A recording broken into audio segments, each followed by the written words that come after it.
और द्वापर से पूजा करते आ रहे हैं, हे पिता तुम कहाँ हो, है ना। कितनी सारी आंखें गाते हैं, कितना नंगे पैर जाके चलते हैं, है ना। तो फाइनली आते हैं, अभी यही युग है जब आते हैं हमारे शिव पिता खुद आते हैं, बताते हैं कि नहीं मैं भगवान हूँ। वो मंदिर नहीं,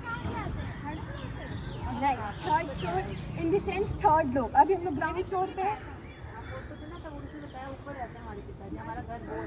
हाँ जी, हमारा घर यहाँ पे जिसको हम परम धाम शांति धाम बोलते हैं, जो कि मैंने आपको बताया कि रेड लाइट की सोर्स आती है, जो कि बोला गया है, ठीक है। So this is the only युग जब भगवान आके हमें बताते हैं, हमारा रियल परिचय मिलते हैं, और उसके बाद हम फिर अपने घर वापस जाते हैं।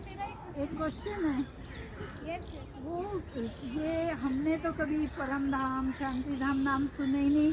हाँ, सन्यासी लोग ब्रह्म में लीन होना चाहते हैं, वो मुझे पता है।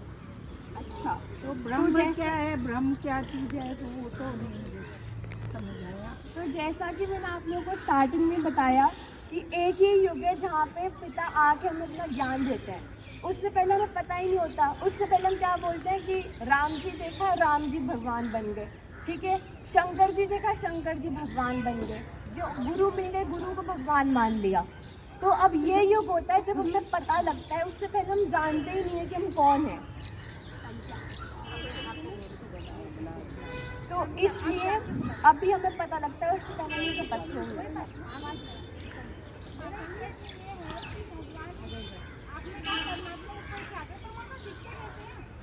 अच्छा ठीक है, एक वेरी नाइस क्वेश्चन। अच्छा, आप मेरे से किसी ने पूछा नहीं, मैं तो आत्मा हूँ, है ना। जैसा जीन्स होती है, जीन्स, ठीक है। अब जैसा मैं होंगी वैसे मेरा पिता होगा, तो मैं अगर आत्मा हूँ तो मेरा पिता भी आत्मा होगा। अब मैंने बोला भगवानुवाच, भगवान ने बोला, भगवान कैसे बोल पड़ा भाई, उसके पास तो कोई मुंह ही नहीं है, वो कैसे बोल पड़ा।